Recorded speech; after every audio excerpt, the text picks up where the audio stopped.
ఎన్డీయేతర రాష్ట్రాల్లో, బీజేపీయేతర రాష్ట్రాల్లో ఇంక ఈ పరిస్థితి తప్పదా? బీజేపీయేతర రాష్ట్రాలు, బీజేపీ పాలిత రాష్ట్రాల్లో కూడా నడుస్తుంది. మధ్యప్రదేశ్, ఛత్తీస్గఢ్లో కూడా నడుస్తుంది సార్.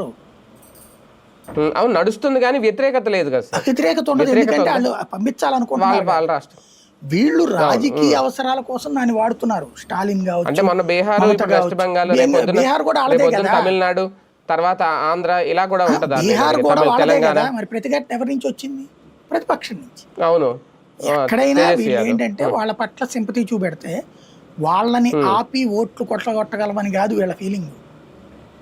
ఇప్పుడు ఈ వ్యతిరేకిస్తున్న కాంగ్రెస్ కావచ్చు, కమ్యూనిస్టులు కావచ్చు, స్టాలిన్ కావచ్చు, లేకపోతే కనుక మన పేరేంటి తెలంగాణ ముఖ్యమంత్రి రేవంత్ రెడ్డి కావచ్చు, సిద్ధరామయ్య కావచ్చు, లేకపోతే వీళ్ళందరికీ కూడా దాన్ని కావాలని వ్యతిరేకిస్తున్న ఇదేంటంటే సరిని ఆపడం వీళ్ళ వల్ల కాదని తెలుసు వీళ్ళకి.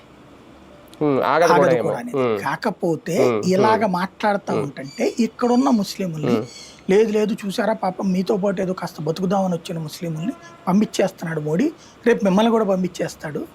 కాబట్టి ఇదివరకు సిఐఏలో ఇట్లాగా అబద్ధ ప్రచారం కదా చేసింది, ఎన్ఆర్సీ సిఐఏలో ఆ టైప్లో దుష్ప్రచారం చేసి వాళ్ళ మెదళ్ళని విషపూరితం చేయడం. వీళ్ళు అనగానే వీళ్ళకి తానా తందానా అంటూ అదే ముస్లిం సామాజిక వర్గానికి సంబంధించినటువంటి మేధావులు, ఆ రాజకీయ నాయకులు అదే అబద్ధాలని ప్రచారం చేయడం. తద్వారా ఇప్పుడున్న ముస్లిం ఓట్లను పోలరైజ్డ్గా ఓట్లు కొల్లగొట్టడం కోసం ఆడుతున్న నాటకం అంతే. అది ఖచ్చితంగా ఏ రాష్ట్రంలో ఏ పార్టీ అయినా కదిలించవచ్చు, ప్రభావం అయితే ఉంటుంది రేపొద్దున అంతే.